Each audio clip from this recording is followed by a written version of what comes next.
So although it's saying about to go live, the truth is it's probably already there, but let's cross our fingers, hope it works. Okay.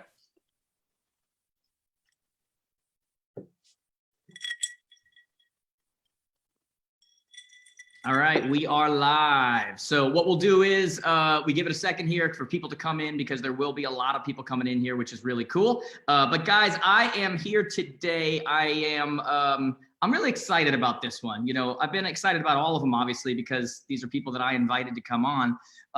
But today I have Hoby Hanna on from Howard Hanna Real Estate Services.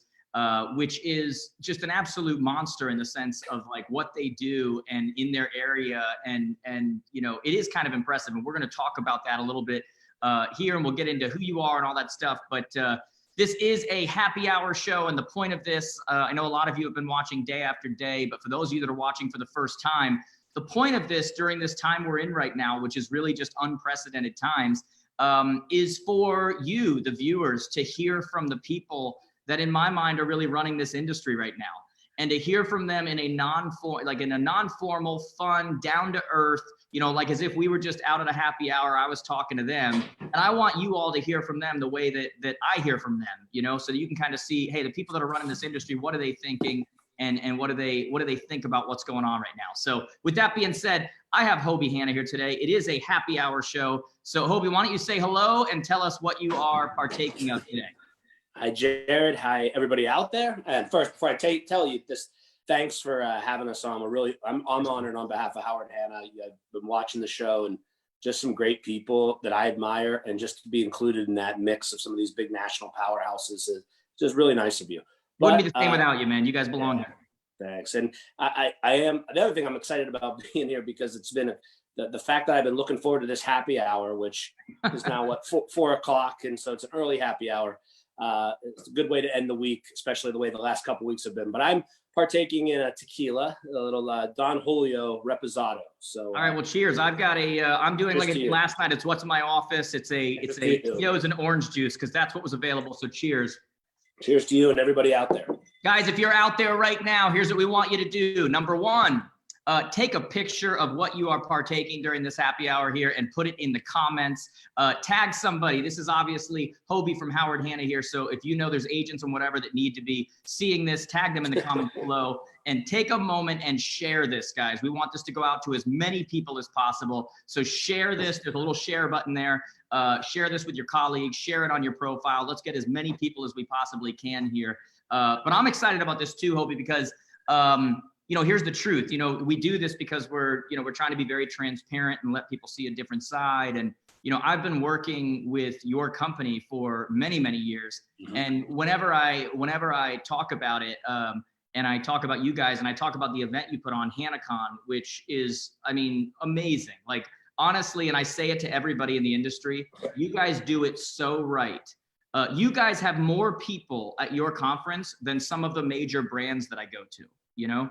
And then I look at the quality of speaker there, outside of myself, of course, but then all these people that you have there, and I'm like, people that I don't usually get to go to the same events with, right? And it just shows you guys are investing in your people. You bring them in. You guys have a big party after night one. It's a blast. I mean, you guys really do it right. And what I've always appreciated is you guys hired me back when I probably had no business being hired. And I mean that. I'm not even kidding. Like, I think somehow I weaseled my way into like a leading real estate, what do you call it? What's it called? Leading real estate of the world. What's the name of the organization? Yeah, leading real estate. Leading real estate companies of the world. Yeah. Yeah. So leading real estate companies of the world. I don't know how. Someone saw me somewhere, had pity on me. They gave me like a breakout there or something like that. And I'm not even joking. Like, I was like, oh, sure. I mean, I probably made up a contract, you know, found it online in order to go do that event. And somebody from your company saw me there. It might have been Helen. It might have been, you know, someone else. Probably. And you guys have brought me back every single conference since. And really, like I said, you hired me back when I probably had no business doing it. So from me to you, you know, thank you. That was big for me. That was big for my career. And a lot of the people that follow me to this day came from, you know, you guys doing that event. So, you know, thank you. I thank you. Well, no, I thank you for supporting that event all these years. And, I probably shouldn't tell you because then your price will go up on the next event, but we couldn't do the event without you. I mean, when we do our polling post event and get ready for it, we do it every other year because it's too big of a project every year. Oh, it's amazing. Your name comes up at the top. It's like, it's not even, there's a lot of great speakers there and a lot of people, but every year, even from the first year we were there, you've just resonated with our team. And so thank you. Thank you. Thank you. Like I said, I couldn't imagine not being there. It's one of my favorite things to do now because of all the context and going there and seeing people and meeting a lot of them for the first time, but really a lot of them that I've known from year after year after year. It's literally, and I don't know how much you know my schedule, but like during those times of the year, I am jumping from place to place to place. And a lot of times it's like, just make sure you say the right city when you get up in front of the people, like, you know what I mean? Yeah. And yet yours is one where I literally pinpoint it and I'm like, I can't wait to do this. So, so cool. So cool. So it's exciting for me to have you on here, man. First thing I want to know, where are you coming to us from right now? I'm in my house. I live outside of Cleveland, a suburb of Cleveland, Ohio called Pepper Pike. So I'm in my home. I've been here working from home for, we're still, real estate is essential in Ohio. So I can go into the office a little bit and but I've been working home. I've got 4 kids and my wife and the dog. I was going to ask you, how many kids do you have? How old are they? Like how is? I've got 4. My oldest, Sophia, turned 18 today. So we'll be celebrating her birthday a little bit later. Wow. And then I have a 16. How quickly did that happen, by the way? Like how quick did that happen that you went from like, you've got an infant to now you have an 18-year-old? When she was a baby, I remember we didn't sleep. She had colic. She slept all the time. And people said, in a blink of your eye, she'll be 18. You'll get through this. And I thought people were crazy. And now I'm sitting here looking at her, getting ready to go off to college, graduate in high school. And it did. She was a colicky kid? She was. One of my kids was colicky. And I used to hear about parents who contemplating throwing their kids through a window. and I used to think to myself, how could you? Like you're the terrible person on the face of the earth. And then one of my kids was colicky. And do you remember that? You remember that Chris Rock routine where he goes like, I'm not saying it's right, but I understand, right? Yeah. There was a moment where like literally I was like, I'm not saying it's right, but I understand, right? I remember the first time Sophia was a little baby. My wife went out to like her first day to go out just with some girlfriends to lunch somewhere. And I was there home alone and couldn't get her to stop crying. The colic stuff was going all afternoon. And I just remember I like put her down in the bassinet or crib and I called my wife, my mom, my sisters, anybody. I was like, you have to come here now. I'm not sure what'll happen. and so they all came racing over and, it did happen quickly. And then I have a 16-year-old son and a 14-year-old son and then a 10-year-old little girl. So they keep us jumping. So that's awesome. So 2 girls, 2 boys. I've got 2 boys. They're 2 years apart. And now I've got a 13-year-old and 11-year-old, and I can't believe I have a teenager. Like I literally, everybody says I'm not old enough to have a teenager, but we had kids young on purpose because we want to be able to, once they're grown and everything, still enjoy life and go travel and, do all that stuff. But I can't believe it. Like, it's like, it happens so quickly. I literally I woke up this morning, I was walking around my house and all of a sudden it was like Barry White behind me, dad, can't get enough of your love, babe. And I'm sitting there and I'm like, where did this man come from in my house? Like it's God. Anyway. Well, you're probably in that same boat though. You get these teenage boys that have been like sequestered at home without having any release. And it's I'm waiting for like the brother on brother crime to happen here. It usually happens at this time of day. We've had a couple of moments. They're generally pretty good, but we've had a couple of moments where I'm just like, in our house, my wife talks to them, whatever. I just look at them. They know if they get that look from dad, the next move is that we're at your funeral. Like you know what I mean? Do not make me look at you again, okay? Yeah. And I have that look. I've had that since they were, whatever it is. So tell me though, working from home right now. So I've asked everybody about this. When I've been interviewing CEOs and presidents, right? And so you go into work, generally, and you're kind of a boss and you're kind of whatever. Now you're working at home. And how's it been? Like, how's it really been? Do you like working at home? Are there times when your wife's trying to get you to take the garbage out and you're just thinking like, not now? And like, how is it, working from home? Is it good, bad, and different? Like, how is it for real? I'm still sort of deciding. I think probably everybody today in this atmosphere, whether it's real estate agents, executives, managers of offices, we're in this stage where, with all the ability to communicate and keep people charged up, I feel like I'm working longer days and uninterrupted, because it's just one call after another, one Zoom meeting after another. Dude, did you buy stock in Zoom? I should have. There's two Zooms. There's a Chinese Zoom. I know. I heard they halted. Yeah, because everybody was buying it, and it isn't a profitable company. But yeah, I almost bought it. I was like, oh, I could get that. That's a good price. And then I did a little research. Like 37 cents. Wow. Yeah. But I think it's okay, other than the fact that the one day my wife looked at me and said, I'm not your assistant.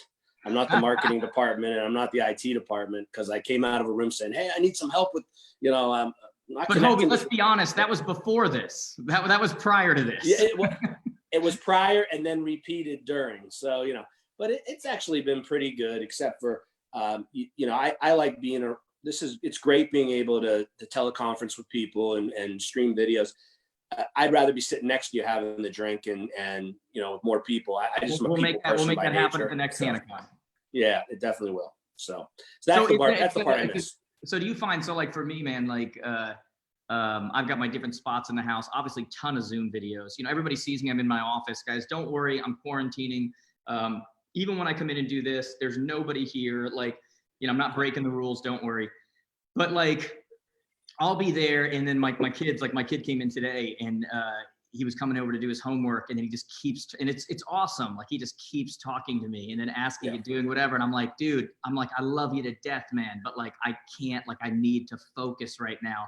I've found that I'm actually being, I don't want to say more productive, but like headphones in, and I'm working longer hours than I think I've ever worked. I'm pretty sure, like last night I came out of here at like 9:30. I'd been in since early in the morning. It's a time right now where in many cases you're working harder for half a result. But it's what's necessary right now. But I find that, like, being there, we had somebody come over to give a quote on a patio, and she's like, come out, we're going to meet the whatever. And I'm like, I can't, like, I'm not, I know I'm here, but I'm not here, Yeah. Do you get that? Or is it basically, you're just kind of. No, I get that, because I think, we go to work as entrepreneurs like yourself and just driven. And that's why I think we're all working as hard. And even somebody who's taking time to listen to this, I know how hard real estate agents are working, even if they can't, trying to just stay in contact with customers. I admire that, because we're all driven, that there's a success drive. And so we are working longer and harder, because we feel almost that whatever that internal thing is that said you have to. Not doing something doesn't feel right, right? Like working your way through it doesn't. Did you see that meme that's been going around right now? I loved it. One of our salespeople shared it we have a Facebook group called Jared James Coaching, where agents from all over the world, they share best practices, all this stuff. And one of our salespeople shared a picture, and it was basically of like, guys that go out to sea, right? And it says, when a seaman can't go out to sea because the tide's too, crazy, they work on their nets. And it's a picture of them just working on their nets, because when they're able to go back out there, they're going to be able to catch more fish, right? Right. To me, that is a metaphor for agents right now. Like, that's a metaphor for brokers right now. Like, this exposed how unproductive some of our patterns were from the perspective of working on our businesses, right? Preparing for handling more people, working on that infrastructure, working on our systems and processes. And one of the positive things I think is going to come out of this is that all those excuses about I'll do it when I have time, if you're not making time now, like, when were you going to do it? Well, right? Jared, on that topic, I couldn't agree more. I'm spending a lot of time talking to different agents and getting feedback, and with 10,000 realtors as part of the Howard Hanna company, you get a lot of different perspectives. The people that love you, follow you. You have 10,000 agents. 10,000, yeah. And so, because that's not what you have when I first started. No, it's been a lot of growth. But what I was going to say is the people that are probably on listening to, because they're following you, they're driven. They're following your message, which is inspirational, but also with a plan to grow your business and take care of your personal responsibility. I think that's in this. I don't know where we're going there, but that I find that there's so many agents who are working on their nets. who, even in markets where where they're being said you can't even list a house or show, they're working on how they're coming out of this stronger, faster, ready to service their clients and customers. But then there's that segment of the population that, whereas really it's really upsetting me right now for our industry, Right. that we're seeing so many people sort of, you look on social media, the battles that are taking place between realtors who think they really, and in my opinion, they're ones who either don't want to really succeed. We know we have that. And they're on there like wanting everybody just to shut everything down. Like even saying, well, you shouldn't even call your customers right now. You should leave them alone. And, shaming people for working, basically. Shaming people, even if they're not showing houses, just shaming them for even thinking about working. And, we're seeing stories of agents selling houses to customers who need to buy a house, buying it without even seeing it, buying it online virtually with addendums and contracts, the craftiness of good real estate agents.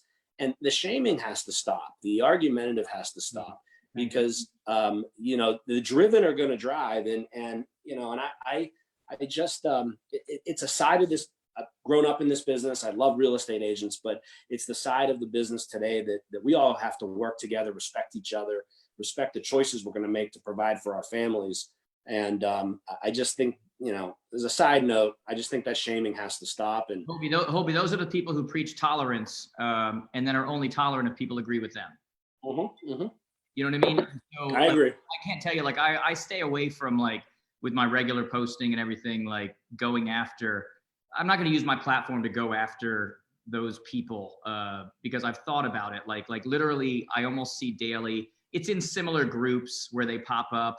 You get these people who every day all they do is rant about other agents, and they complain about them, and they get up on their soapbox and say how can we as an industry, would you just stop this? And before it even comes, and don't even do your stupid April Fool's Day stuff. And don't even and all they do is show everybody just how miserable they are. And you know what I mean? And I'm watching these people, and because the type of person I am, I'm not a combative person, but there's a leader in me that I want to expose this person for who they are. And look, if you want to be miserable and you want to, if that's the way you want to do it, and you don't want to be working right now and you don't want to whatever, that's awesome. But that doesn't mean everyone else is wrong.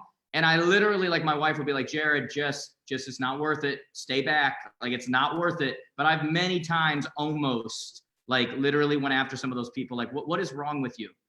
What is wrong with you? Right. But I don't know if it's society, but it's the worst part of this right now, because I know how stressed everybody is. I know how hard everybody's working. I know every decisions that companies are making, agents are making for themselves, for their clients, for their customers. But we've got to respect each other in this industry, or we just look so bad to the public. Dude, it's this elitist mentality where if you don't agree with me, you must be wrong. You know what I mean? If you're doing it differently than the conclusion I've come to, then you're not only wrong, you're a terrible person. Yeah. How could you possibly be talking to your clients right now about buying? How could you possibly? And it's God, all you're revealing to me right now is how miserable you are and how you want everybody else to be in your misery with you. Yeah, I didn't mean to jump to that too much, but obviously we're in sync with that. Man. But it's happy hour. So agenda, man. We talk about whatever. If you and I were sitting at a bar and we were chatting, do you think we wouldn't talk about that? We would. We might not have 550 live eyeballs on us when we're doing it, but we would absolutely talk about that, right? So I would I'd like to hear a little bit about your journey a little bit, right? So obviously now, correct me if I'm wrong, you're the president of Howard Hanna Real Estate Services, correct? Correct. So I'd like to hear about your journey there, and I'd like to hear what your day looks like. What are you in charge of? What does your day-to-day look like, and how did you get there? Sure. Well, I guess on the journey, I'll just give a little background, because like you said, you and I were talking before, not everybody not everybody knows who Howard Hanna Real Estate is. That's without a doubt. It drives me crazy, man. Well, how many where do you guys rank in the country as far as volume or number of sales, or where do you guys rank in the country? I think the most recent, I think Steve Murray's Real Trends came out. I think we were the fourth largest company in terms of sales units, and I think we're 7th or 9th in volume. A company started in Pittsburgh in 1957. It's a family business. Still a family business, no outside investors, no no Wall Street money, no. Some days, like right now, it'd be nice maybe if we did, but it's a privately held company and a family business, and there's a whole bunch of us in the business that are passionate. You guys never, as you were growing, no outside money, no whatever. No. We bet on ourselves, took our risks with, with great bankers who believed in us at PNC and other places, and meaning taking out like business loans, not giving up yes. equity. We've never given up equity. It's all business loans. Grew back into the business, paid the debt service, still to this day. But my grandfather started the business in 1957, and his name was Howard Hanna. He's 100 years old, just turned 100, and thriving. And my grandfather started the business. And the funny side story, because people always say, well, if you ever met my grandfather, he is like the salt of the earth guy.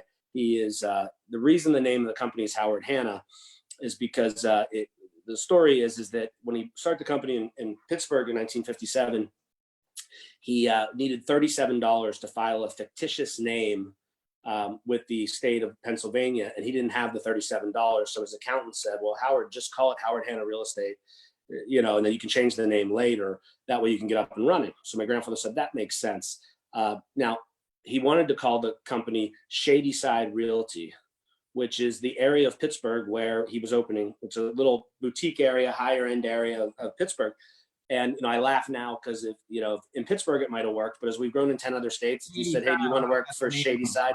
It might not have gone over well. But so my grandfather started it, and then my dad and his sisters, my dad Hoby and Helen and Annie, came into the business in the 70s, and they took it from really a mom and pop one office company and said, we need to grow throughout southwestern Pennsylvania, Pittsburgh. We have ambition. They were in their 20s. They were these hard charging kids that just were like, we can do anything. It's crazy when you think about it. They also opened offices. They said they're in their early 20s, and they said, we're going to open offices in all the high end areas of Pittsburgh. You would think you might go after where your own sphere is living, but they said, no, we'll go after the Tony suburbs in the area. And then in the early 80s, they really doubled down at the height of the recession in the 80s. They started a mortgage company, a title company, an insurance company. I was going to say, you guys offer the whole and kept opening offices for brokerage. And so they had I would say my dad and my aunts had this great vision of what a full service real estate company could be, and we really grew in Pittsburgh. And then in my generation, there's a whole bunch of us. My brother Duffy, who runs our mortgage and title company, you've met. My cousin Annie, who runs our insurance and our chief legal counsel. My sister Kelly, who's a regional manager. I got a cousin Dennis, who's in Virginia, runs our Virginia. It's a big family deal. But we, in our generation, we started saying, well, a bunch of us are coming in, like Pittsburgh's not big enough for all of us. So we said, where can we grow? And so we really pushed a strategy of acquisition and growth through acquisition. Before you go into that acquisition model, was there a model at that point? Because I work with, obviously, you guys, and I work with a lot of the large brokerages around the country and around the world, and most of their profit level comes from those other services, right? Yeah. It comes from the title, it comes from the insurance, it comes from the mortgage, it comes from, like, that's where the main profit comes from. It's almost like when you go to a car dealership, I don't know if everybody that's listening right now knows this, but like most of the profit doesn't come from the selling of cars, it comes from the finance office. Okay. Right. So was there a model for that at that point that you guys looked at and said, let's do that? Or was there where did that come from? Because now that's done. I live right near William Ravis Real Estate. I work with them a lot too. And it's, they've got that going on. You guys merged there and acquired Alan Tate at one point, which was all, was there a model that you guys were watching for that, or where did that come from? So there were two models. I would say that the finance model, having the mortgage company and the insurance, that really came out of quite honestly out of necessity. Was there another company doing it? Like, did you see? No, at the time, was there another company? No, there wasn't another company necessarily at the time. I mean, there may have been, but if you look back at the time period, if you look at the history of our industry, the early 80s, interest rates were like 18, 19%. And at the time, most of the loans that were done across the country were done by local savings and loans. Yeah. And the savings and loans were having a real challenge in going under. The big commercial banks were not lenders of mortgage products. And so what we started to identify, really it's my grandfather who was looking at that time, and the interest rates were high, and we were going to savings loans. And they said, well, we were actually getting to a point where we were creating pledge accounts with the savings and loans, putting our commission and other dollars in place. Even my dad and my grandfather refinancing their houses to put money into savings accounts. So like that just entrepreneur 101, like whatever. Entrepreneur 101. And they just so they could get deals closed.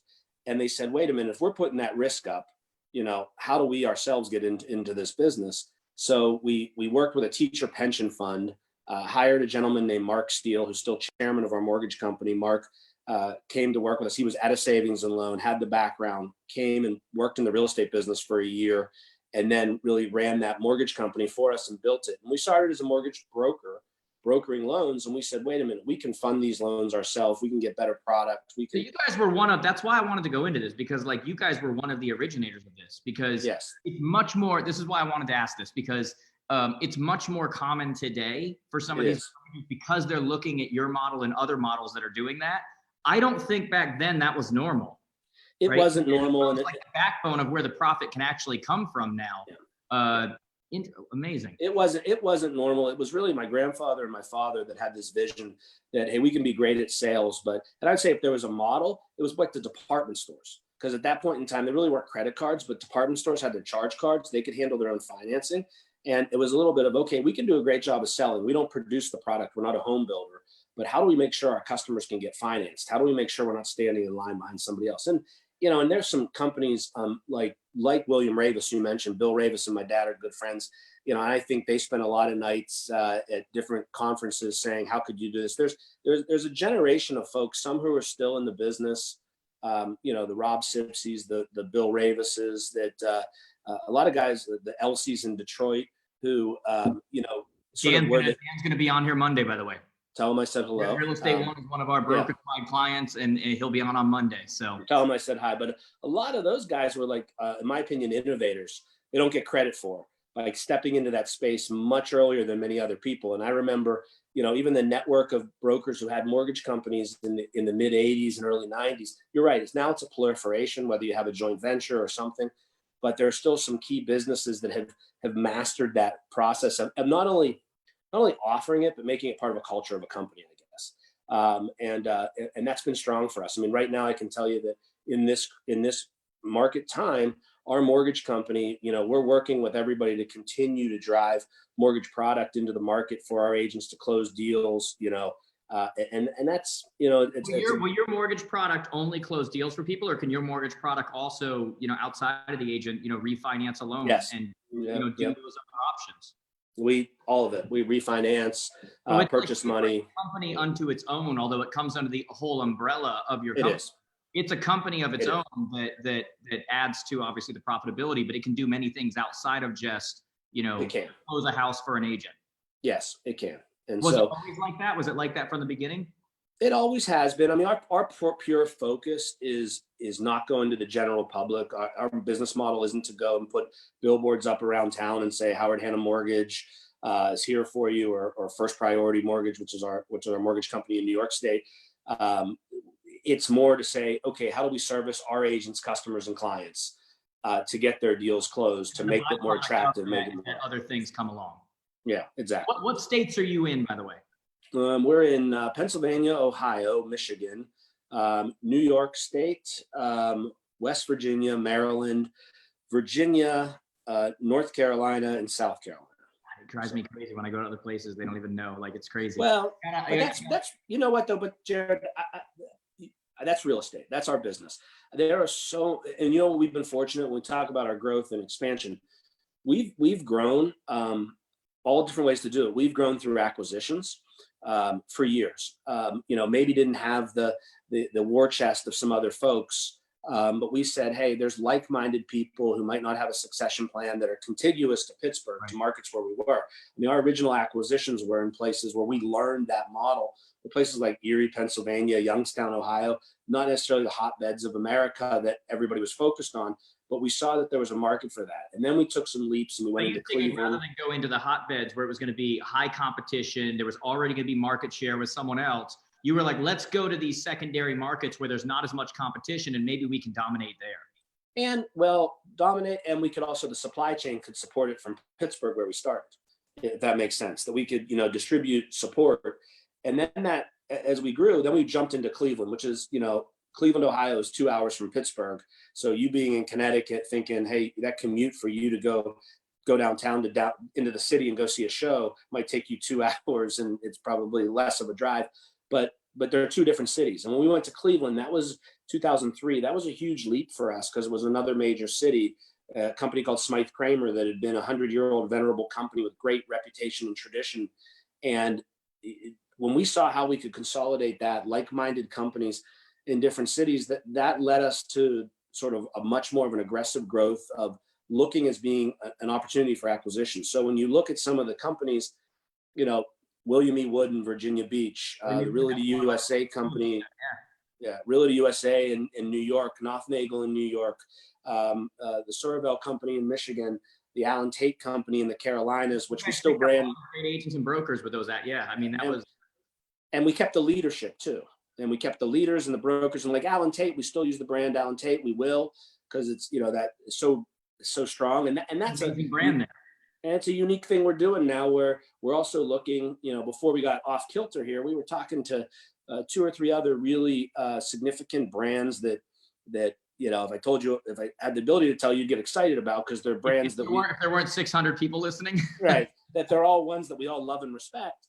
That once that we come out of this, I think they'll be part of the Howard Hanna family, because I think what we've put together is that we have great respect for the brand identity and the local agents in the business, but we still create that family atmosphere. It doesn't take away from anybody else who's doing acquisition, but we run this as a family business. We care about people. We work really hard and passionately for our agents. Amazing. One of the reasons I want to have you on here.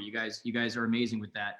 But that's why people don't know about us when you go to Chicago or Texas or LA, because we're not there. And they're like, who's this company that we never heard of them? They're in Cleveland and Pittsburgh and Buffalo and Rochester. I mean, and meanwhile, you're number 4 in the country. But that's just numbers, and what it is. We're only number 4 because our agents keep choosing to come back and work for us every day. So that's what I measure by, is are they happy with us?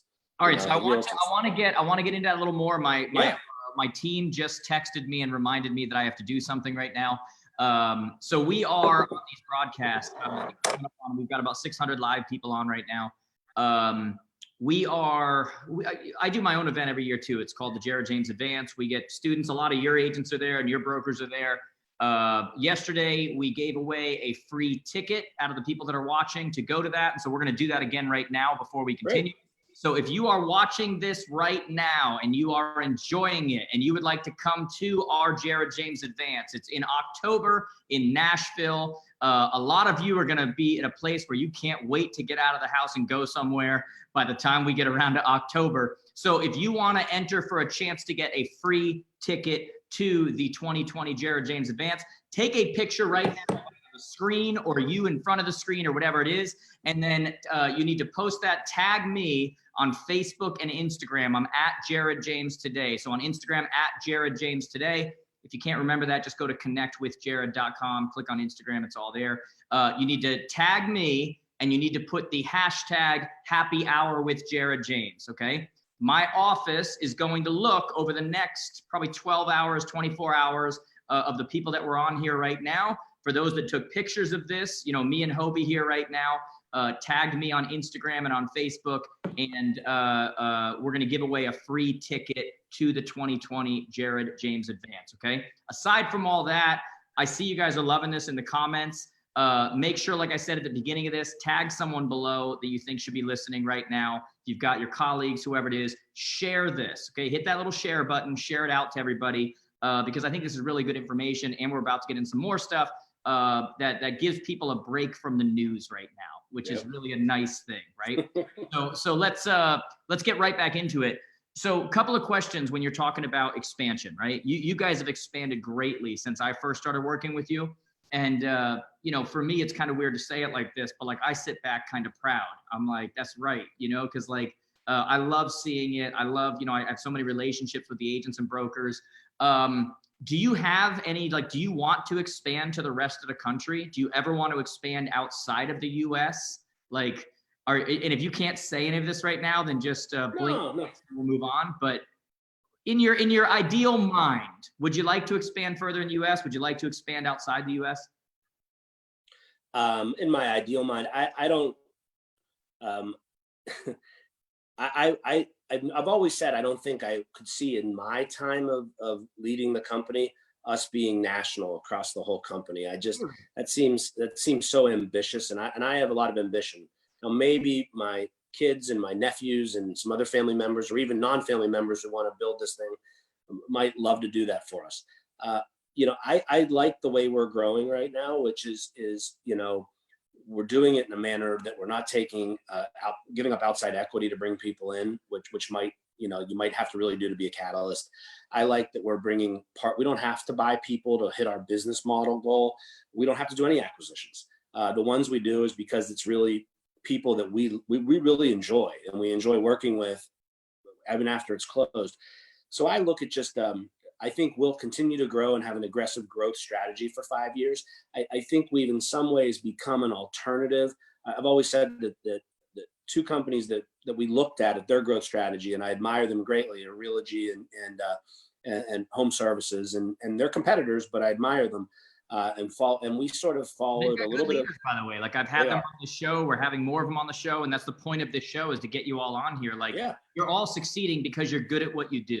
You know what I mean? And we steal a lot of their ideas, and we say, well, hey, look how they grew. Look where did they do great things, and where did they maybe make some mistakes? So we have the ability to maybe say, let's not do it that way sometimes.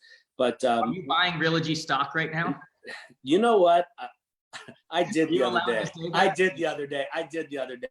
Oh my God! How could you? I know that management team, and and I just I didn't buy a lot because I need all the cash I can get just to keep things going at Howard Hanna, but I did buy a little bit. Like aside from, I mean, obviously you care about your company, you're growing your company, whatever. But when you look at what they are per share right now for a multi-billion, like, are you kidding me? Yeah. Are you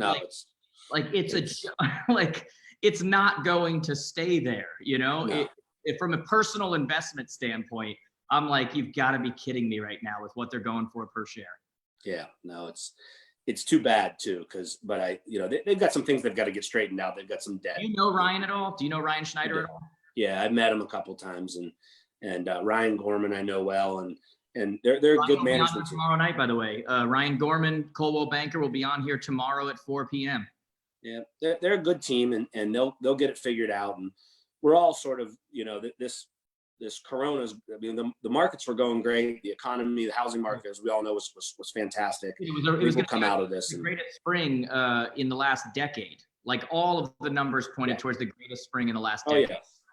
So I have a question. So you talked about, you don't think in your generation you'll go all across the country. And part of me thinks that that's because of two things, and you correct me if I'm wrong. Number one, you know how difficult the expansion is as far as finding the right places. And number two, because you guys are a family-owned company, it's not just about growth, it's about growing with the right people. Am I wrong on those two counts? Mm-hmm. Not at all. Not at all. That has a lot to do with it? You have to have the right culture. You have to have the right people. I'm really seeing that the last 3 weeks, that our senior management team, we've got the right people. I mean, in good times, everybody looks like a rock star. All the time. When things are tough, you see who you look and say, I'm glad I'm in the foxhole with you. We'll get out of this and we'll be stronger and we'll be a better company because of it. That's important to me. I call it, during this time, you find out who likes to read Instagram quotes and who likes to live Instagram quotes. That's the truth. It's the truth. This is when leaders lead, period. And by the way, man, I love your leadership team. Like, every time we have every time you guys have HannaCon and that stuff, Jackie will, like, it's not even like, she doesn't even send the thing to the hire Jared form or whatever. She just shoots me a text and she's like, are you in? Here's the dates, whatever. They're the greatest people. Like, they're so great to deal with. So that's why I asked you about the growth and the culture and whatever, because, I experience that culture when I work with them. And it's always a great experience. So kudos to you guys. You guys are doing a really nice job. Thanks. Thank you. What is your actual day-to-day role? Like, what are you doing on a daily basis? Like, what are you responsible for? What could you screw up on a daily basis if you wanted to? That's one way to, right? I guess everything. And I've been accused of screwing lots of things up by lots of people. That's the other beauty of a family business. I was going to ask you about that, by the way, because that comes with a lot of familiarity and comfortability. Yes, it does. It does. Well, so my day-to-day job is I as president of the brokerage company, I oversee the brokerage business, the residential, commercial. Within there, I have the way we're structured is I have like 7 direct reports that run states or market areas, and then they have regional managers beneath them. But on that brokerage team, you mentioned we still are. We've never looked at the real estate brokerage business as a loss leader. You talk about how sometimes the F&I groups of car dealerships. I think because I started my career selling real estate, my father did, my aunts did. It's in our blood. That as a child you were going to be in this? No, I thought I was going to go work at Disney World or something. I had no intention of wanting to do this, and here I am. All right, so it's in your blood. Yeah, but but what happened? I started selling real estate in college and fell in love with it, and was like, this is what I want to do for the rest of my life. You get to be a marketer, you get to be a business person, you set your own days, you motivate yourself, you're betting on yourself. Success or failure is yours. And then I got into the management side, and I love coaching people and motivating people. That's why I love what you do and others, because the motivation and inspiration and giving a plan to somebody to grow. But I said today, my more motivation to that management team and that senior team, and then running the business of the company, working on the business as much as in the business. And then I work very closely with my brother and my cousin who run the mortgage and title business, integrating that, creating how do we make that core culture and capacity. And then from there, a lot of the expansion, mergers and acquisitions, negotiations, timing of that goes on my plate. But I always say, if I was to describe all the things I touch and do every day to most people, they'd be like, how do you have time? And we talked about team, and so many of our senior management team. And first of all, the non-Hanna members of our senior management team, from our CFO to Tracy Rossetti, to mention our education director, Jackie, to our marketing team, to state presidents, they do so much every day that they make us look good. So I think my biggest job is making sure we're developing talent and picking the right people to implement the business. That's such a great point right now, which by the way, I don't think enough real estate people fully understand. We come from a world right now where real estate, over the years has always been taught as a solopreneur type of thing. And they don't even know what, having people who help or do, whatever is. I love that point you just made, where it's like, they make me look good. My job is to work with them. My job is to cultivate them. My job is to, and then ultimately they make me look good. But really, they're making you look good because of the work you've put in with them, and you've trusted them and allowed them to be who they should be. Well, see, I think you get this just in the business you're in the real estate business. Your company you're the face of it. It's you're the one on the stage. You're the one, but not knowing your business as well, you've got a team of people behind you that are developing the content, that are interrupting you in the interview and say, hey, buddy, you forgot that we're supposed to have a drawing for. Those are the great Oz behind the curtain. Those are the people that make it happen. And I think being a student, the one thing, I don't have like a lot of hobbies. I'm a horrible golfer, but I love to play. I like to drink tequila, but I love studying business and real estate. And I love my family and kids, but a study of real estate, and what I've seen, probably because of the acquisitions, probably because of the growing up in the business, is our business was built by a cult of personality. If you look at some of the great, brokers out there over the years, Harold Cry is a cult of personality at Cry like he is the energy that goes there. Steve Baird in Chicago. Yeah. I mean, there's so many names of people. Yeah, I mean, there's there's so many in the 70s and 80s and 90s. A lot of these gentlemen and ladies who built their companies had this great cult of personality. What unfortunately I saw as some of those companies were acquired, not just by us but by other companies, is that and I really saw this with Realogy. Some great, Harold Gundaker in St. Louis. There couldn't have been a bigger personality if you ever met the man. But when you, the problem is that the company is just based on that personal. I mean, my father's got the biggest personality in the world, and he is if you've ever met him, and he is a cult of personality in his own right.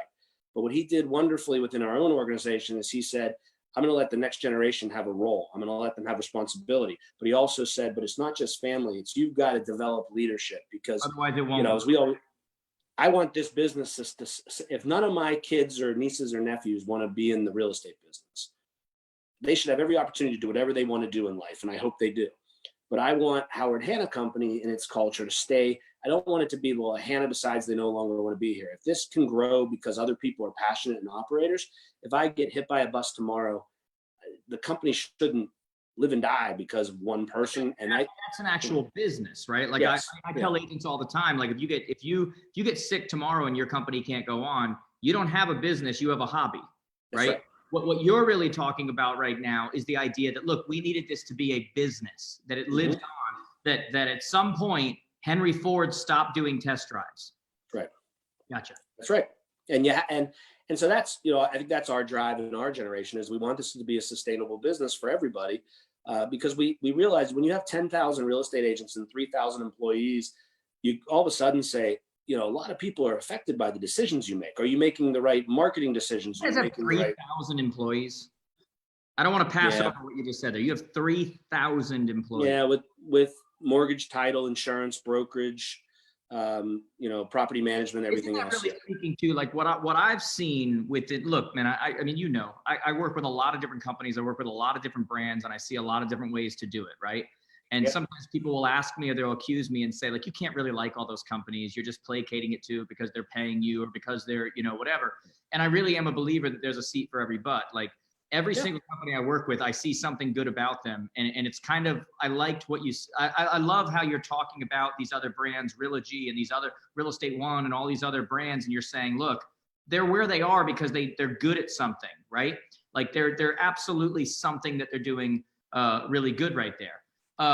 What I love is when you start to look at these various companies and what they do and how well they do it, whatever. With you guys, when you say 3,000 employees, one of the things I've always really noticed about your company, and one of the things that when I'm looking at Howard Hanna and saying, what do I like about them beyond just the fact that I like the people I work with and I like the agents and I like the fact they hired me early on and, you know, all of that kind of stuff. You guys really support your agents on a level that you don't see much in the industry. Like part of that 3,000 employees is because of the amount of support that you're ultimately giving to those agents. I mean, really, that's what it is, right? It is. Yeah, it is.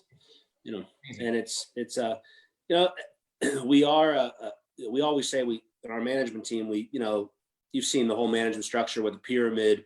You got your board or CEO or every at the top. We've always been a company that's done the inverted pyramid.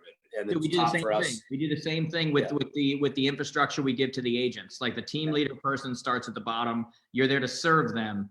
You're not going to build a kingdom because your daddy didn't love you enough.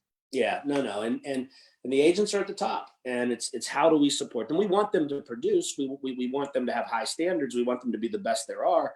But you know, I mean, like we have crazy times like this, like just talk about support. We have a program called Income Advantage.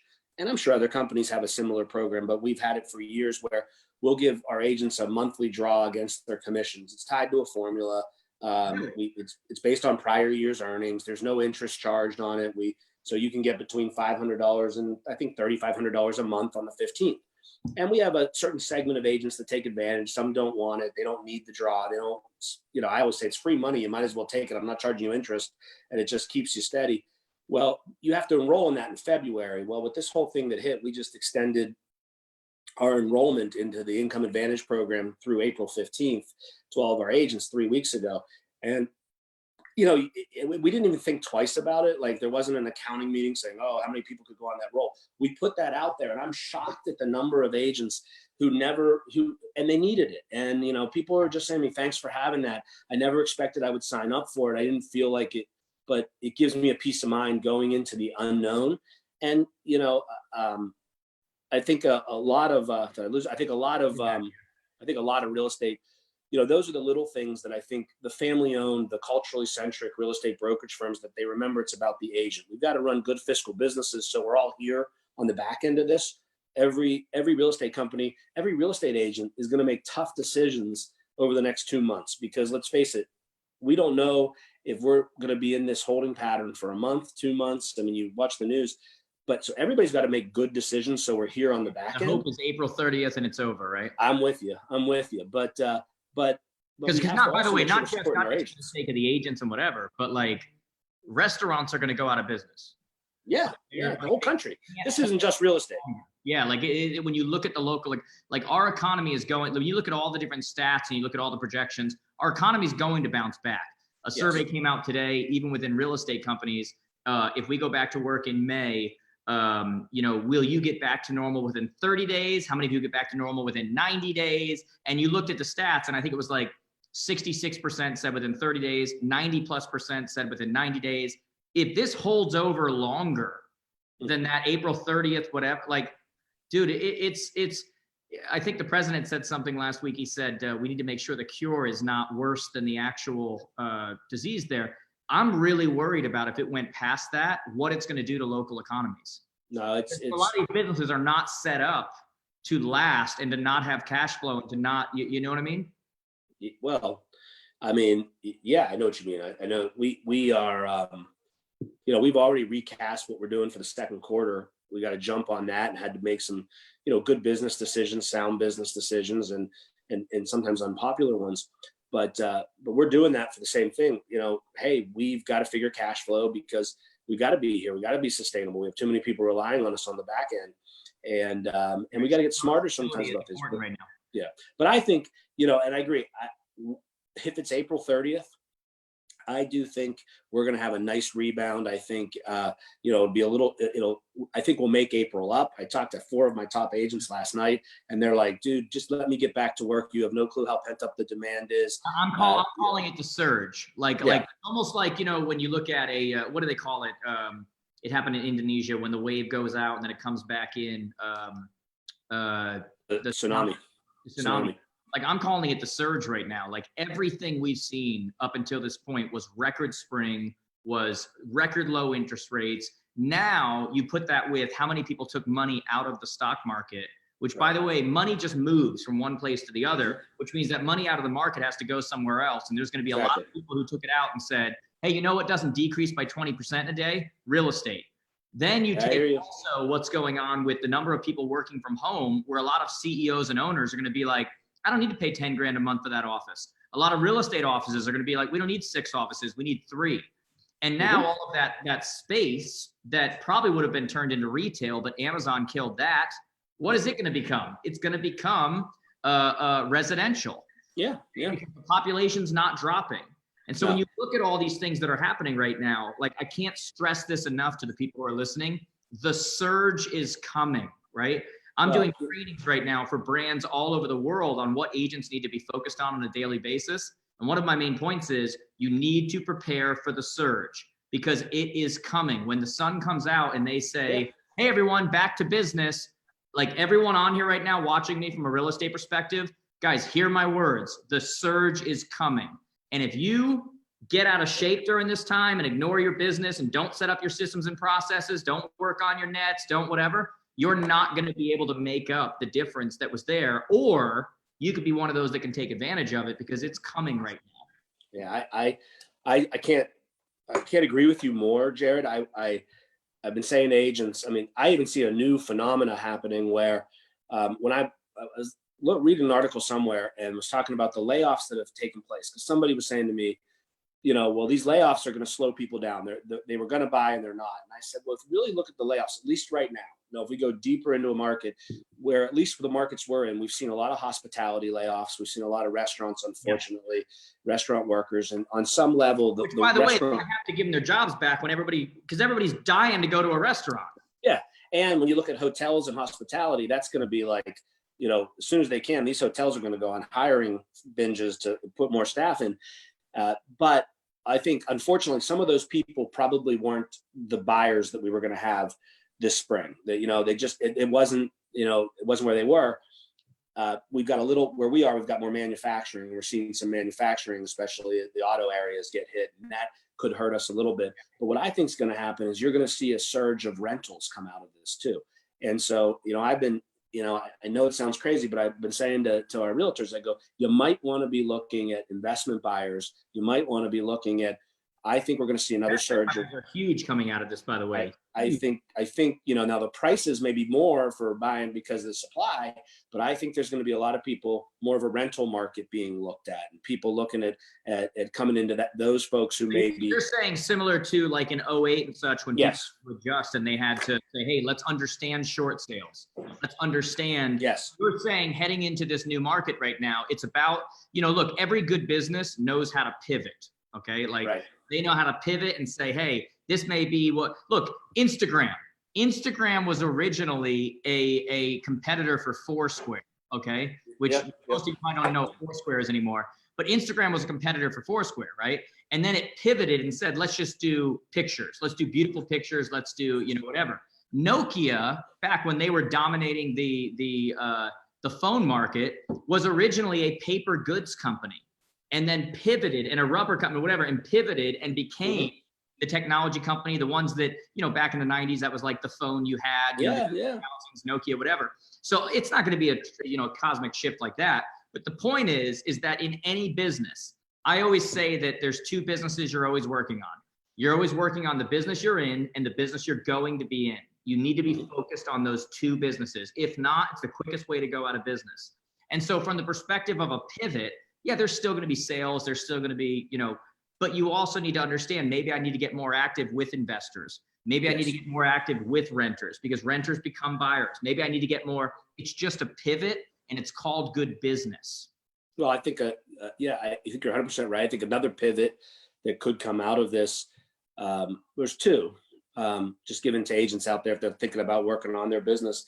One is I do think there'll be more renters, and so you could see an investor pool, but we're still in most parts of the country on a shortage, and it's identifying, taking the time, do a little research right now and identify who are those people in your communities that were go back to 8 and 9. The people that were buying 8, 9, 10, and 11, that were buying single family houses as rentals.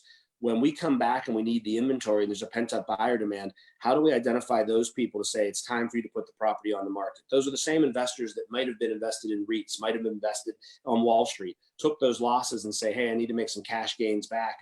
Is it time, if I bought a house in Cleveland, Ohio, if I bought 10 properties in Cleveland Heights, Ohio, and I've been renting them, is it now time to make them back to single family and turn that market? I think the other thing we were beginning to see in the blue collar market, like I call them the blue collar markets that we're in, which was all happening right up until this coronavirus, we had probably 5 different builders that had been out of the market, new construction builders, new home builders who had been more tract builders in the past, who were sort of slowly coming back into the market, but with a whole new model.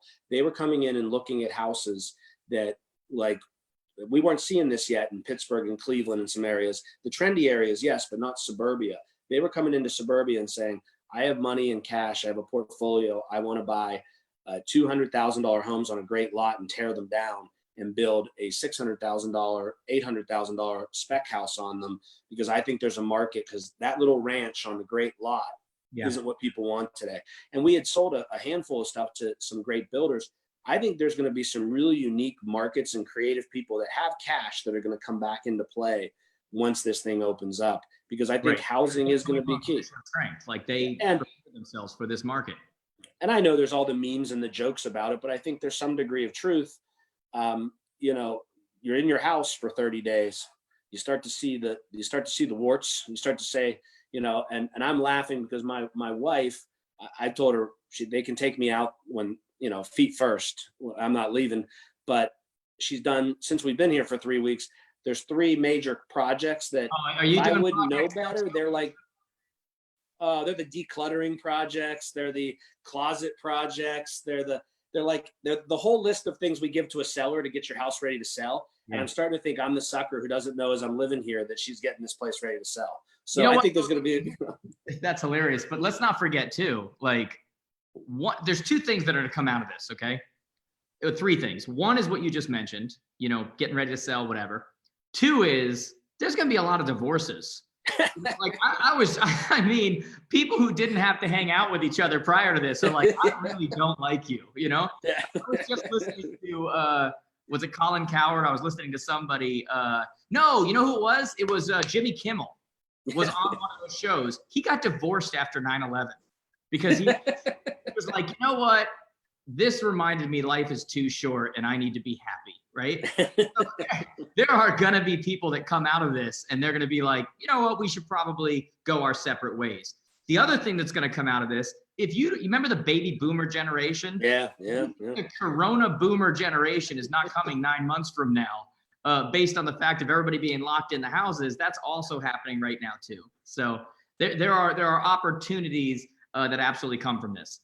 What I'd like to know from you right now is, because we're going to come into a close here. I've taken a lot of your time here, and I so appreciate it, man. Is number one, where do you think agents and brokers should be focused right now?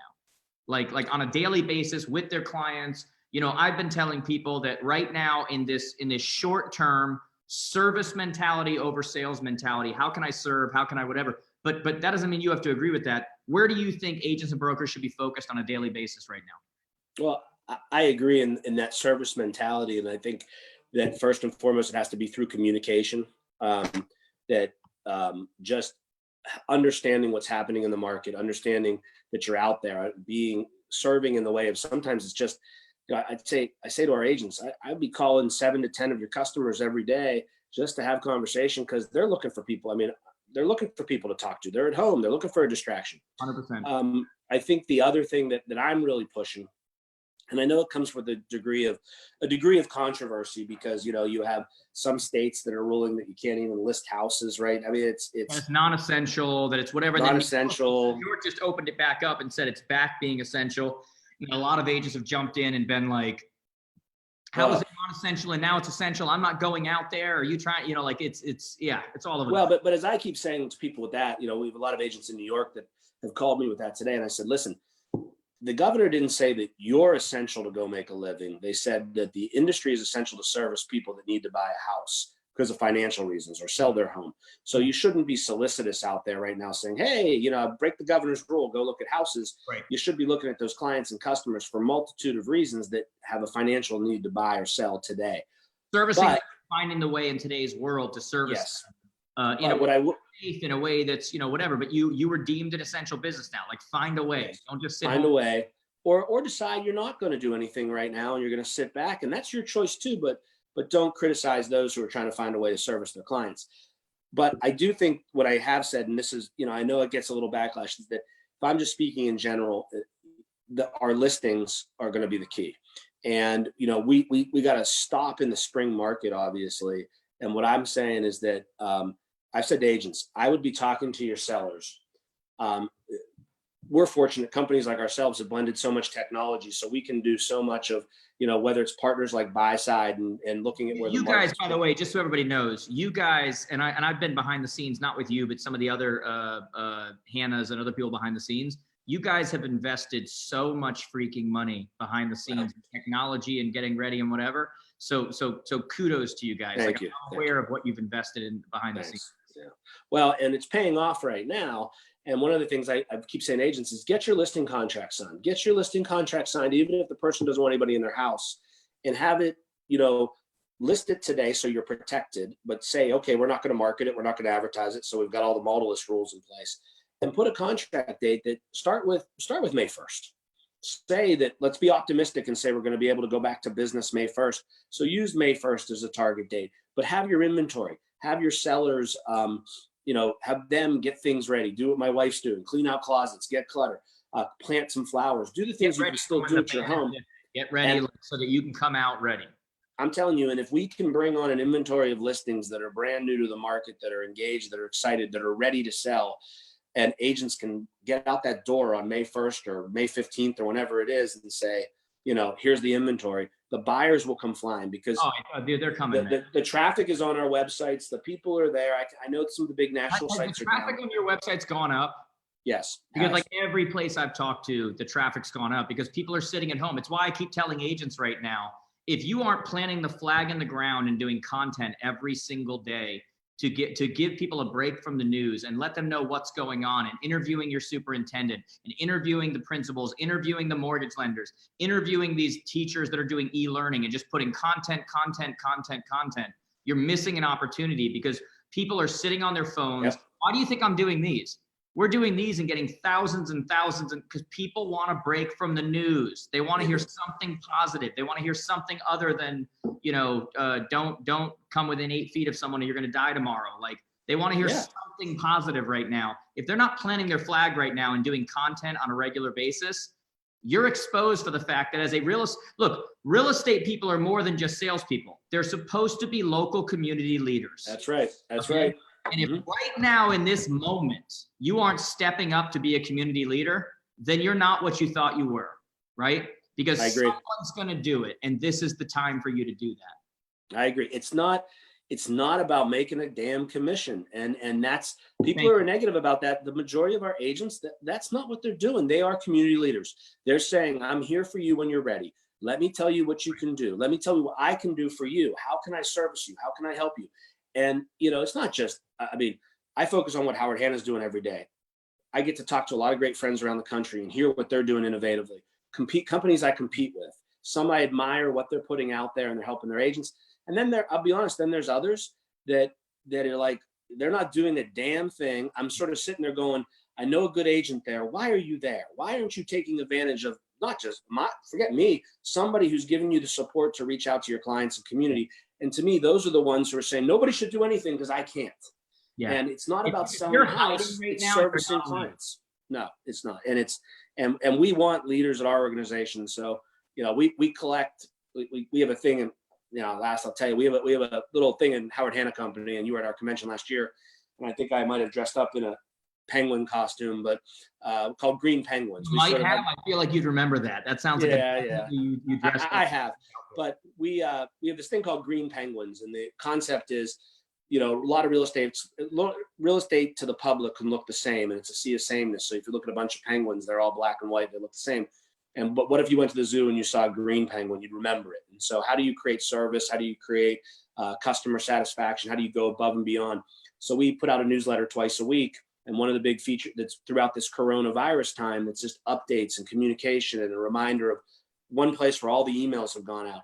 But the big part of it every week is, who were the green penguins since the last story? What are the stories of people acting as leaders and stepping up?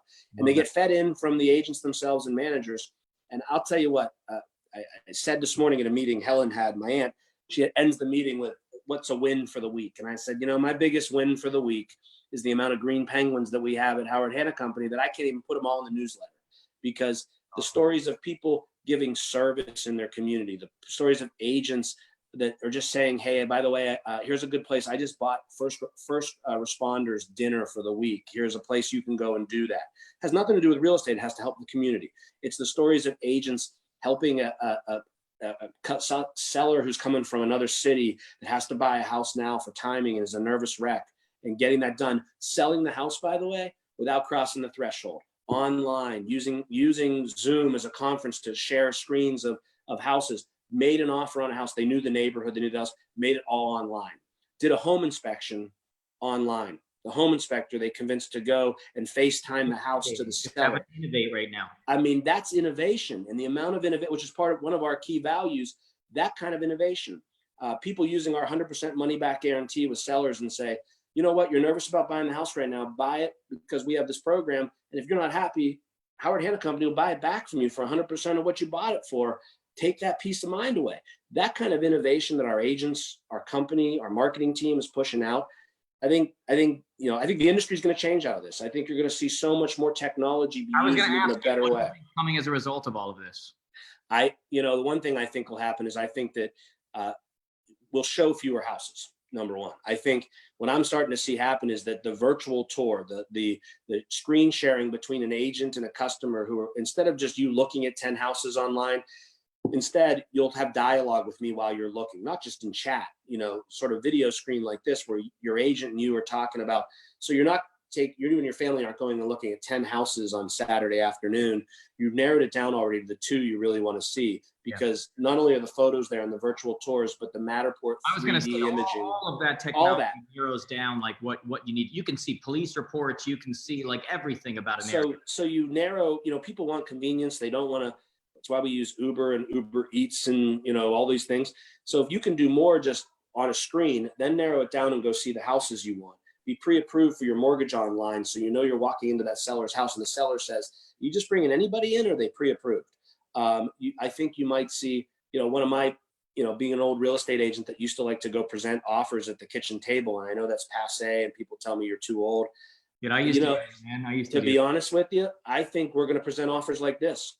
I think we're going to, instead of just emailing an offer, we're going to say, you know what?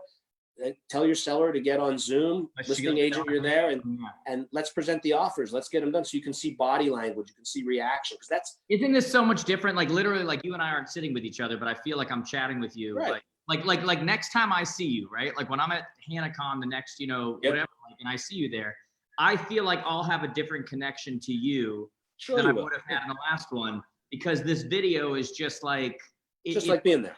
yeah, Yep. yeah, yeah. And this and I forced a lot of agents to finally realize that we're in an economy right now which is completely tech enabled.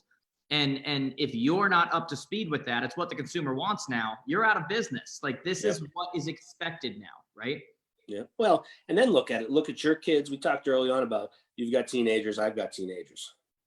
I mean, mine are at home online schooling this week, and and they think it's like when I say, "Oh, we're all using Zoom," or my dad who is now using Zoom, my kids are like, "What's such the novelty? This is what we do. I'd rather go to school like this." I mean, the world's changing because it's tech enabled, and I think our industry will make a big change too, and it'll benefit the relationship. It'll benefit the communication. It's It'll just all about the consumer, man. Like what's better for the consumer? Like if you're an agent who is keeping your files in a manila folder in a file cabinet, and then all this crap just hit the fan, you were exposed. Yeah. Because you can't go back and forth now. You can't, you know what I mean? Like there's a reason why Amazon one-click works. Like we have to be looking at it from a real estate perspective of how do we create that experience for our consumers that they're getting everywhere else? Because if not, they're going to use someone else. And I also think that the other thing for the agent, to your part of the business, is I think we've always had online education. Right. We've had a great online education portal. We've done a lot of webinars over time. It's always been part of and we've been trying to grow it like most real estate companies. You still have the butts in the seat live class. We have like thousands and thousands of people. We have our one-on-one coaching, and then we have our virtual training. We have thousands and thousands and thousands of people in that virtual training. Well, we just really went all virtual, obviously, and said we can't do any classroom stuff. We moved new agent training virtual, everything. We're having greater attendance. We're having more people show up. We're able to offer a better form of education. Not that we won't still go live classroom things, but I just think that in today's day and age, if that agent can go, like we do not a shameless plug for you, but we do through our Hanna University, which is online. We do, since we started this, sort of like the training class of the day, education course of the day. Right. You were this morning. It was Jackie picked you for a 12-minute something. I forget what the class was. That's awesome. But you're on there, all your stuff that you've given us. But we blast it through today to say if you are looking for a course, the Jared James course is the right day. Awesome. I can't believe how many people see that and then are going where in the past they didn't, and we weren't marketing it either. Hoby, look what we're doing right now. Yep. We're doing this right now. We've got the average on here has been between 500 and 600 people live, like watching, like tuned in live. We're up to almost 500 comments, 87 shares. This is going to get thousands and thousands and thousands of views. And you and I are sitting in our normal, like it's on demand, man. It makes it easy. Yeah. Well, listen, I appreciate you having me on, and I know you've got family to go home to, or maybe you're hiding there in the office. Well, let's do this as we're closing right now. A couple of things. Number one, if people want to connect with you, how do they connect with you? Really easy. It's Hoby, Hoby at howardhanna.com is really the best way. That's my email, and it'll go directly to me. And so it's the best way to connect with me. So here's what I would say right now, guys, for all of you listening right now. I think honestly, man, I thought this was an awesome conversation. Like, thank you. I did too. Tremendous. And honestly, I'm surprised we're not better friends. Like, I think we will be after this, because I'm sure. I'm so into what you're saying. Like, it's so there. For all of you that are watching this right now, number one, give it a like, leave a comment, and say thank you to Hoby, because this is, this is time. I mean, he's sitting at his home right now. Like, this is like he could be out with his kids, are probably like, you coming to dinner, or what are you doing right now? So do me a favor in the comments and just say thank you. I think that's just something that's worth doing there. I really enjoyed this. I don't want to call it an interview. It's more like a conversation. No, it's great, Jared. Thanks. Yeah. So do me a favor, hit share on there. Let's share it out, because I feel like it's really important information for people to hear right now. So many of you are connected to other real estate people. And this is why I'm doing this right now. I think it's so important for people to hear from the people who are running our industry, and hear, the positive side that you're not hearing on the 24/7 news cycle. about what's going on and what's coming, and to kind of give a relief to that anxiety that's trying to be created in you on a regular basis. So leave us a comment there. Let's share this. Let's say thank you so much to Hoby for doing this, guys. If you want that free ticket to the Jared James Advance, then take a picture of this, tag me on Instagram at Jared James today. You can tag me also here on Facebook. My office will be looking at that. Put the hashtag happy hour with Jared James. But make sure that you reach out to Hoby and just say thank you, because I thought this was like an invaluable, like I so enjoyed this. And I wasn't sure how it was going to go. We haven't, spent a lot of the people I've talked to, like I'm really good friends with them. We text all the time, whatever. We haven't spent a ton of time together.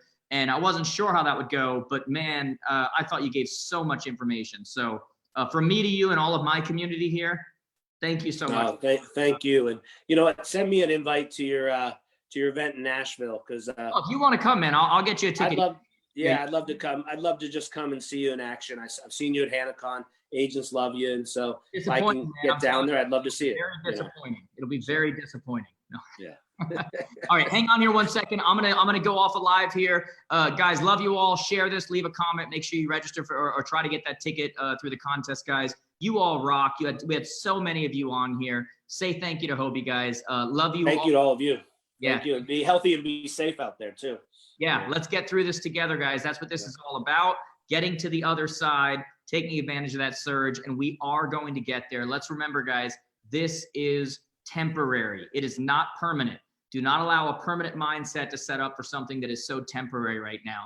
We're going to get through this together, and I appreciate people like Hoby coming in and saying, hey, let me give it my time for all of you. So love you guys. We'll talk to you soon.